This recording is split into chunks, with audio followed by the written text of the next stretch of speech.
এইবার মধ্যরাতে বাকলিয়া এক্সপ্রেস রোডের একটি মাদ্রাসায় অলরেডি আগুন দিয়ে দিছে পরিকল্পিতভাবে জামাত শিবিরের সেই ফাঁকি প্রেমিকেরা। ইতিমধ্যে আপনারা সেই স্ক্রিনে সেই ভিডিওটা দেখতে আছেন। দেশবাসীকে সর্বোচ্চ শেয়ার করে দেখার সুযোগ করে দিবেন বাংলাদেশে হচ্ছেটা কি। এয়ারফোর্টের পরবর্তীতে ইতিমধ্যে আমরা দেখতে পাচ্ছি একটি মাদ্রাসার মধ্যে এবার আগুন ধরিয়ে দিল।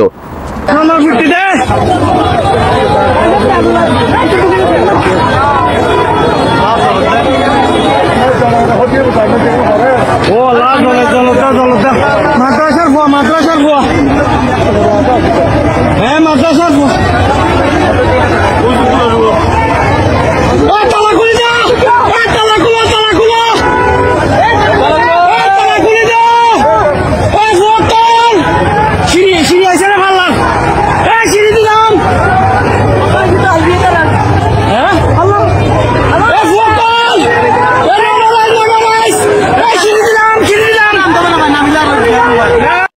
পার্শ্ববর্তী বিল্ডিং গুলো আপনারা দেখতে আছেন।